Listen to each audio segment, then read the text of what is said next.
All right. Well, thank you, Alicia. First of all, thanks for sticking with us. I know some folks, I see a lot of people walking around with their suitcases, so I know a lot of people have got plans to head to the airport. But we appreciate you sticking with us. We want to talk today. There are so many ways to engage the PCI Council, and we want to talk to you about with some of the folks who are really involved with the council about the things that they do and they work on, and the ways that they get involved and participate with us. This panel discussion, you're going to hear from some of our board of advisors, from our new principal participating organizations members about the various ways that they engage with us. And how payment stakeholders, all of you, can have a voice in the development of our standards and programs. You're also going to hear about the benefits, the new benefits that we have. We've modernized our participation model, so there's new ways to be engaged. And with that, I'll ask the panel to come on out. Let me introduce everybody. We have John Elliot, is a security advisor at Jscrambler. He's been active with the council for a long time. Probably many of you know him. Fernando Bucelli is a security specialist at Cielo, and he's very involved in our regional engagement board down in Brazil, which gives us a lot of great feedback and a lot of great direction. Wenlock, who's our new regional vice president for North America for the PCI Council. If you've been in this session at any point this week, you've seen him on stage. He's been doing a nice job emceeing for us. And then Tim Thomas, who is a PCIP and senior project manager at Bank of America. So with that, I would ask them to come out and join me.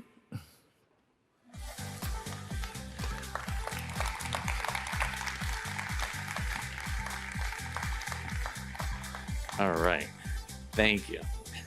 I was hoping somebody had the clicker.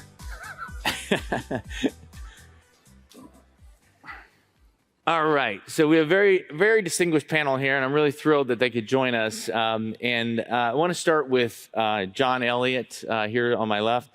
John is a very highly regarded, longtime veteran of our industry, been active with council for a long time. I'm from Washington, D.C., and in Washington, D.C., we would consider John an elder statesman, which is a compliment. So just to put in, what I would like to ask John is if you could help put into perspective, because you've been around a long time, you've been active with the council a long time, help put into perspective a little bit about how the payments industry has evolved over the years and why it's so important today for stakeholders to come together around a community like this. Sure. And I'd really like to remember most of anything that Lance's presentation on the first day with that enormous timeline behind us of the council starting in, 2006, the iPhone coming out just after that, and we're ending up in 2023. It's been a very long time in the industry. I think the biggest change here has been that originally the knowledge of security and innovation came from the 5 card brands that founded the PCI SSC. And you might think, well, that's weird, but we didn't have a NIST cybersecurity framework in 2006. We didn't have the cyber industry we have then. And so they were really leading the way in what it means to do security. What we've seen over time is that innovation comes from everywhere. The amount of cyber knowledge in the world is much more distributed. And so the council has changed to being very much like with the board of advisors, with special interest groups, with participating organizations, and now principal participating organizations, of how can we get more people inside the house to build much more fit-for-purpose standards. And I think that's a really great big evolution we've seen over, 17 years. Yep. Yeah, 17 years. Yeah, and I know just in my time at the council, the ways to participate has really dramatically increased. Part of our restructure of our participation model is we wanted to make sure that we could include more voices and more expertise in everything that we do. Let me jump down to the new guy on the block, Wenlock. If you have been in this session at all this week, you've gotten to know Wen. He did a wardrobe change. He was wearing a different jacket a little bit earlier. I told him, I said, I went to Indiana University, and in Bobby Knight's early part of his career, he used to wear a red jacket similar to that for games. So it brought back Bobby Knight memories for me. But when you're new in a role, you just started with the council. We're thrilled to have you. Tell us a little bit about your background and what are you doing for the council? Certainly. I spent a number of years with a software company that used to create charts and graphs for the financial industry. And transitioning from that, I was invited to join a data security firm about 23 years ago, who many people would recognize in the vendor showcase and so on and so forth. And I spent 20 years working with that organization, which brought me to the understanding of the plight of merchants, service providers, and so on and so forth. But then seeing an opportunity to help folks like Jeremy King, who'd had quite a heavy load on his shoulders, taking the North American region as a responsibility. Just a pleasure, and really glad to be with everybody here today. Well, we're thrilled to have you, and you're a really great addition to our team. Tim, you're a Board of Advisors member, and you're also a PPO. You represent one of the biggest acquirers, Bank of America. Why do you participate in the council, and what value do you guys get out of it? Right. So we participate in a lot of ways. You know, in addition to those two, we have, you know, we're on the Small Merchant Task Force. We've been on different SIGs.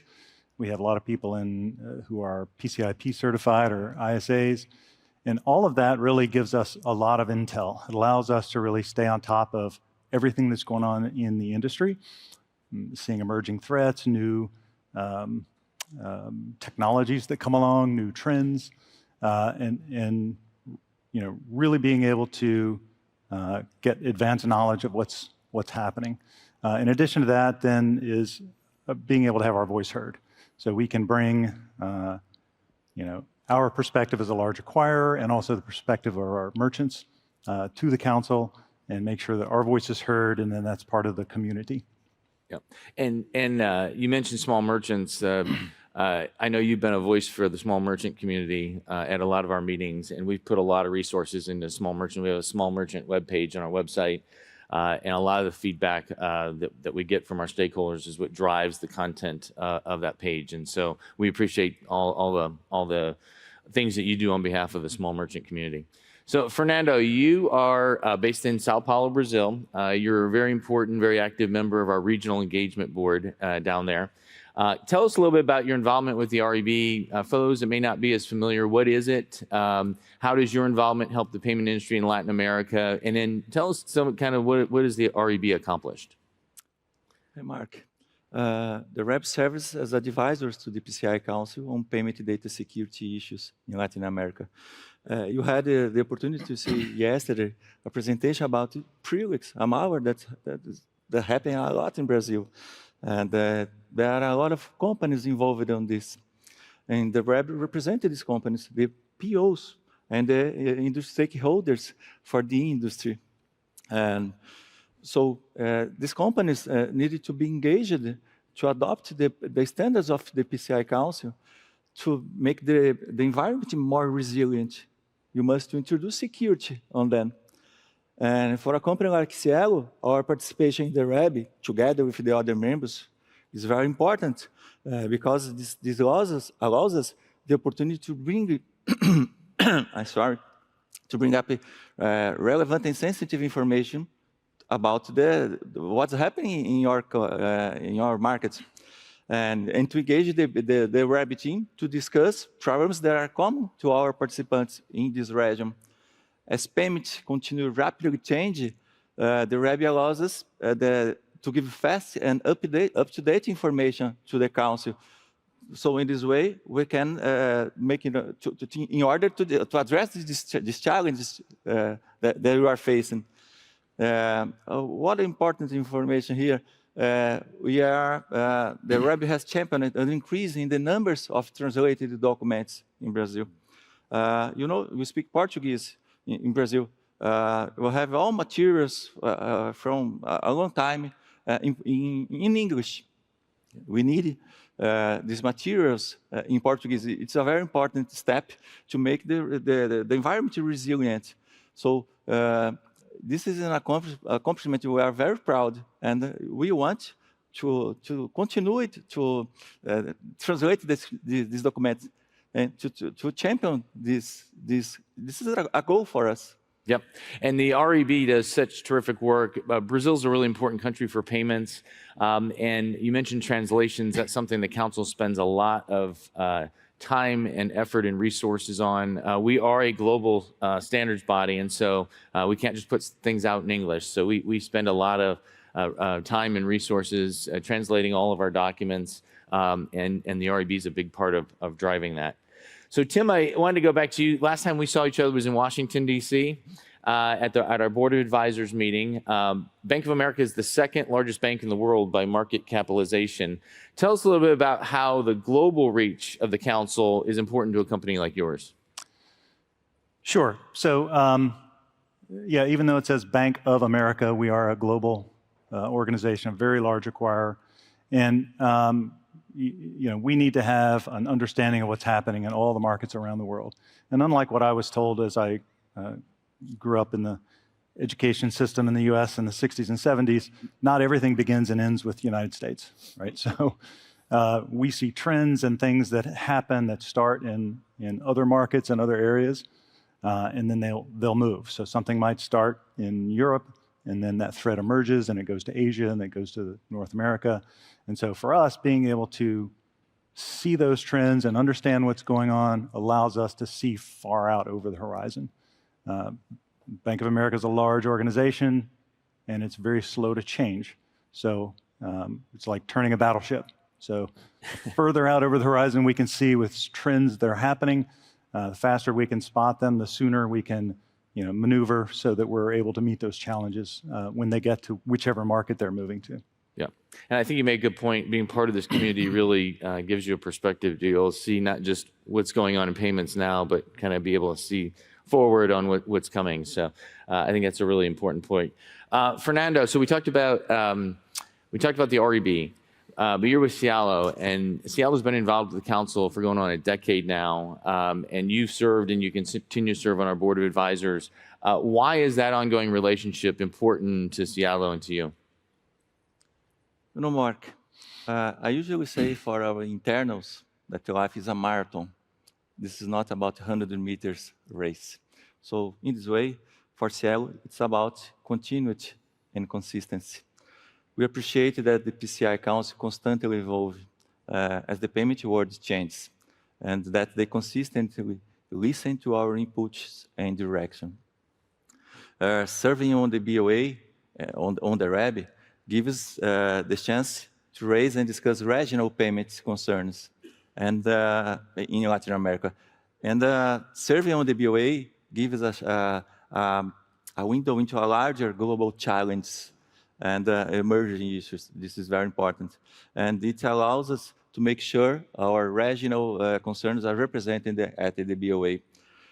That's really the best of both worlds for us. And we are grateful the PCI Council gives us those platforms to participate.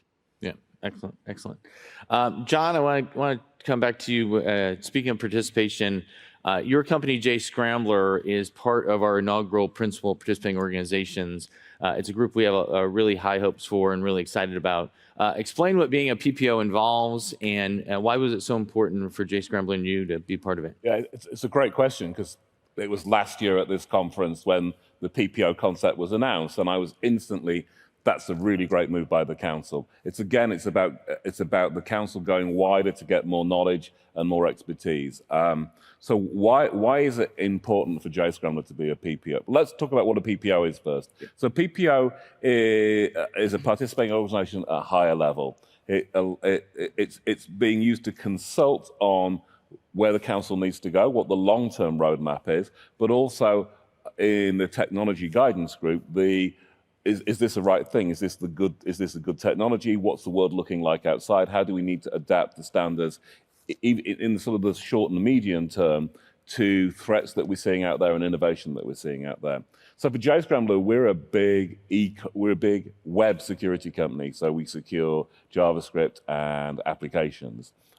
That's where a lot of payments are moving to, as well as onto mobile devices. And so for us, we have a high degree of expertise of this. And one of our big things is to recognize the council's innovation in how they want to change requires organizations like us to step up and say, yeah, we'll be part of this with you. We'll be with you on this journey. We'll bring our expertise to the table. We'll also and one of the great things about any participating organization or BOA event is the contacts you meet with other people who are not just council people, because you can say, have you seen this in your market? Because in our market, we've seen a lot of this. Is this a concern for you? So it's a very great network for being able to trade information. So there's the Roadmap Roundtable group, medium and long-term strategy of the council. What should the council be concentrating on, not in 2024, but in 2026? Because it takes a while to plan these things. And then the technology guidance group is the proactive technical oversight. And we can bring a lot to the table. And I'd encourage anyone who looked at this and thought, oh, I'm not sure, should we get involved? It's a really, the council only grows and develops because of all of us. So when the opportunity is available, even just to participate in a SIG or to stand for the BOA or to become a PPO, grab it with both hands, even if it's just to send feedback to an RFC. There's an RFC open now for software lifecycle, 3DS, and tokenization RFCs are going to happen really soon. Believe me, I used to work for a card brand, so I sat on the technical working groups. Every single piece of RFC feedback is read. Sometimes it's debated for 2 hours. We think, that's a really great thing when we have a debate about it. So every time you contribute, it's really taken very seriously by the people who look at that. So I just encourage you to get involved in any way you can, right the way from just responding to an RFC to becoming a PPO. Yeah, and I think that was a good overview of the PPO. We have really high hopes. The PPO is off to a really fast start. We got more participation than we originally anticipated. We've now got 29 companies that are involved, and the discussions that are already going on, those discussions are really going to help shape the future direction of the council and our industry. So I want to jump down to Wen. What do you perceive as kind of the future value of being involved with the council? So a big part of your new role is helping people understand, what's the value of being part of this community. What would you say to that? Well, that's a bit of a loaded question, but I'm so glad to answer. In doing some research in the last month or so, I went and found some statistics about this community. One that was very interesting to me is there's a list called the Fortune 500, and that's the most prominent companies, predominantly in North America. But I did a little research and found that of the top 10 Fortune 500 companies, 9 of them are participating organizations with us. Now, if you are a business owner or if you are an individual who is looking to make relationships, have associations, and progress your understanding of what data security is as it relates to payments, there is no finer place that you can go and participate with to get that kind of exposure and information. I like to call it a quiet giant because it really reaches the entire globe. As John Elliot said, it's a very, very large and very powerful organization, but very quiet. It's also interesting to me, I get an update every so often through the legal department, and the organizations and governments that lean on this standard. You see, when a government creates a law, it's pretty set, and it's not easily altered. But when an organization can look at a standard that is ever-changing based on input from all over the world, that is incredibly powerful. And that is why I think participation in the future and understanding the roadmap, if you will, that's why I think it's important to belong, Mark. So a question, and I think those are all great points. A question I'd like to ask the whole group.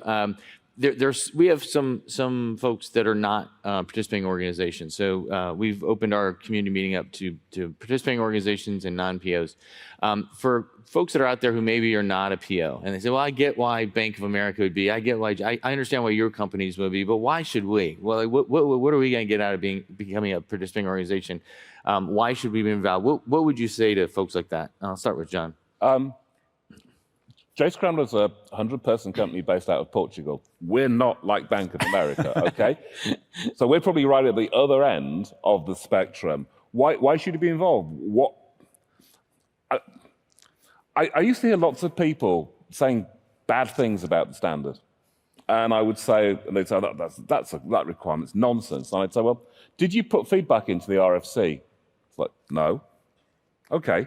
So how would we know it was nonsense if you didn't say, right? So the reason I'd say to become involved is to come inside the, I'm going to use an English expression. You don't call them greenhouses, do you? Yep. Glass houses? Glass houses. Yeah. So rather than be outside the glass house throwing stones at the glass, come inside the glass house and help make the standards stronger. And so at least be a PO so you can participate in the RFC process. The second thing is, and I hope we're right at the end, I wish this was at the beginning, like, this is a great community, right? I've met people in this community that I know I can send a quick email to and say, have you seen this? I'm really interested in your perception on this, because we all support each other. So the other thing about becoming a PO and maybe joining the board of advisors is that you meet lots of people who are interested in payments. Now, I don't know about you, but when I go to a dinner party and they say, what do you do? And I go, I work in pirate security. I mean, no one ever talks to me for the rest of the dinner party, okay? and so at least you've got people who have the same background, experience, interests, problems that you can reach out and network with. So that's the other reason I'd get more tightly involved. Yeah, great points, great points. Tim, what would you say to somebody saying, I get you guys are the big giants, why should I get involved? My company's not that big. Right. Well, we're all the same size when we're under the tent, right? So, and people talk about, oh, it's great if you're participating because you get to know what the council's thinking. Well, it's not the council. The council is all of us. It's everybody in this room, and it's how much we put into the council. Because the council, you guys didn't make this stuff up all on your own, did you? No. Just out of the blue. Yeah. It's all of us. So if you don't participate, you don't have a voice. And everybody has the same size voice. I can't speak any louder than John. Or Fernando. So come under the roof and participate, and your voice will be heard, and you'll be able to have some influence on. And I think that's a really great point. With our new PPOs, we have some of the biggest companies in the world there, and we have really small companies there. And you're right; they all have the same voice. They're all heard when they speak, which I think is a really great thing about the council. Fernando, what would you say? No, I agree with all of you. This is about decisions. When you do not participate of the discussions, you cannot complain about the decisions. Yeah. That's it. Yeah. This is quite simple. You must be part of. Come on, be a PO.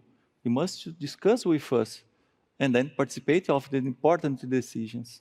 Yeah, good. That's my opinion. Yeah, no, all good points. So the last thing I want to cover is something we don't talk a lot about, but to me it's a really important part of this community, and that is the fun part of being involved with the PCI Council. So we have events all over the world, and part of really the fun things that we do, I think we're going to put some pictures up here in a minute. Some of the fun things that we do is, my wife, my wife and I, she oftentimes comes with me on trips. She didn't come this time, but she'll be joining me in Dublin. A lot of times she'll join me on a trip, and we'll take a few extra days on the back end of a PCI event, and we'll go tour somewhere. You see some photos here, that picture in the middle, we're in Cape Town. This year we had a meeting in Paris, and one of my bucket list items, I love history, always wanted to go to Normandy Beach, and that picture where I'm standing next to the tank, I'm kind of cut off there. I finally got to go to Normandy Beach and do just a remarkable tour. If you've not been to Normandy Beach, you should. It's a very special place. But those are the kinds of things that are fun, and we talk standards and programs, and obviously that's very important. But there's also a camaraderie and a community here that feels like family, and you get a chance to do some fun things and make great friends. On the left there is Bob Russo. He's not here. He had to take off to the airport, but he's a great friend of mine. And I met him through the PCI Council. Otherwise, I probably wouldn't know him. And so we make a lot of business connections here, a lot of friendships, and just a lot of fun. And so I'd like to ask each one of you, talk a little bit about the fun part of this. Like tell us about something that you've done related to a PCI event that didn't have anything to do with standards and programs. It was just a fun thing that you did. And I'll start with John. Wow. There's nothing more fun than maybe a 5-day face-to-face meeting in Phoenix where it's really warm talking about the point-to-point encryption protocol. I think that's probably the most fun I've ever had. The other weird thing, before the picture comes up, is that at that meeting, We went to spring training afterwards to watch some spring training baseball. Now, I'm English, you can probably tell, because I don't have an accent. And I've never been to baseball before, because we do cricket, right? And it was brilliant, and I watched baseball. So one fun thing that I do is whenever I am in a city, because PCI has meetings all over America, if there's a ballpark there, I'll go to the ballpark. So, so I've been to lots of different ballparks because I was there for a PCI thing. So when it was in Toronto last year, brilliant ballpark. Portland, come on. Yeah. Boston next year, brilliant. I've never been to Fenway. I love Fenway Park, yeah. I also have, like you, I bring my wife on. She comes quite regularly, probably to see what we do here. And then we go on holiday either before or afterwards. So one year was great. We were in Las Vegas. Remember we used to go to Vegas for these things? Sure. And I hired a Harley Davidson, and we rode up to the Grand Canyon and then up to Utah to Monument Valley, and then we went horse riding in Monument Valley. It was brilliant. So yeah, but it's also the great networking events that we have after everything. I don't know if you remember Milan last year. I thought we were being taken to be executed somewhere. There's this, it looked like an old railway station or somewhere. And then there's this amazing lot of Italian food and wine. And so even the networking events are brilliant. Yeah. I think we have some other. Oh, yeah. There's your. There's the hog. Yeah. If anyone knows anything about motorbikes and you're planning on doing 4 days driving around America, next time get one with a windshield would be my advice. Yeah. But I wanted to look. This is the one that Arnie rode in Terminator. It's a fat boy, and it's like I really wanted to ride one of those. And then we went riding horses, the old-fashioned American way of getting around the place, and that's in Monument Valley in Utah. Oh, nice. And if you ever get to Utah, I mean, heck, it's amazingly beautiful. So. Yeah. No. Tim, tell us about some of the fun things that you've done related to PCI Council. I think we've got some other slides that'll come up here in a minute. Sure. I can't remember if I sent anything. But yeah, so, and I've been going to these events for a long time. And so, so this last one last year in Toronto, my wife came up. We went down to the Niagara Falls, where my wife apparently ordered up a light show and a laser show and fireworks, all for me. It was amazing. Wow. And 3 nights in a row. Terrific. Wow. And then, for the Board of Advisors meeting in Washington, D.C., we had an evening in the, Air and Space Museum where we could all go and walk around unhindered by the crowds. So that was lovely. And of course, I had beer with my friend Chris Bucelli, who's probably out there somewhere. Always that's the highlight of the trip, is having a beer with Chris Bucelli. Yeah, it looks like fun. Yeah. If you can do that, take advantage of it. Yeah, and I'll just point out that the Smithsonian tour, we had the Smithsonian to ourselves, which was fantastic. We could just roam the place, and if you have not been to the Air and Space Museum in Washington, D.C., if you ever find yourself in Washington, you should do it because it's worth it. It's my favorite of all the Smithsonian museums, which says a lot because the Smithsonians are all really great, but Air and Space is my favorite. Fernando, how about you? I think we got some pictures of you as well. Yeah. We work a lot. Yeah. I was talking to Tim about the flight. I spent many hours to arrive here. Yeah. But we always have opportunity to have fun.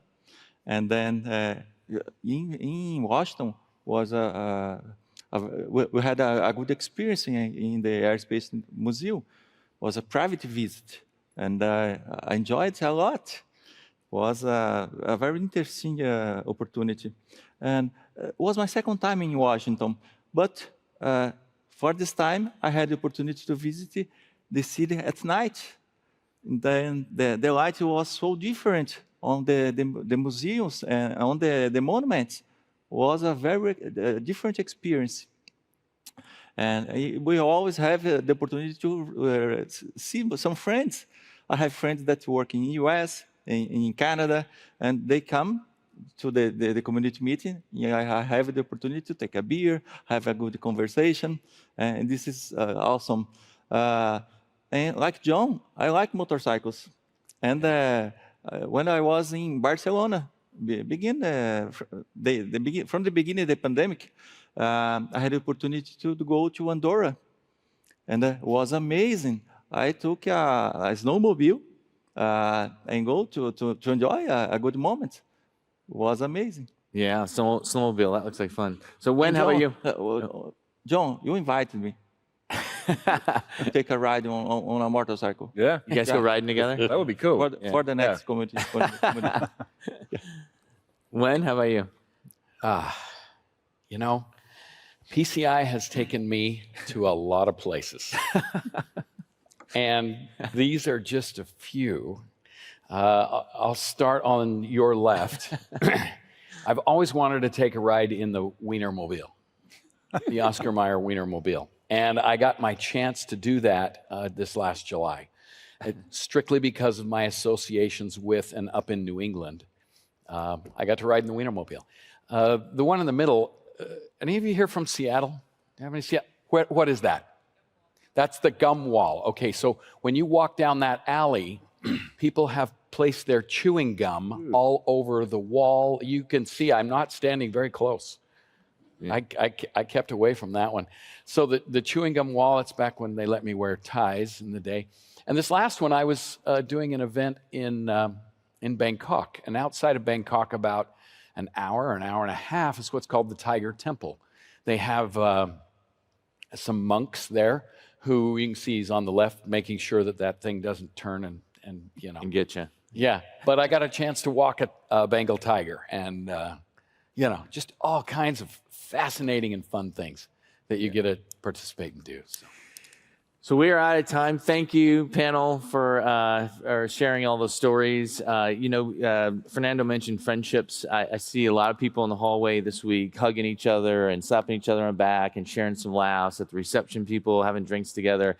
I think people have made a lot of friends through this community, and it's not always all business, but a lot of times you make a good friend and a friend for life. So thank you for sharing those stories, and thank all of you for being here this week. I hope everybody has safe travels home.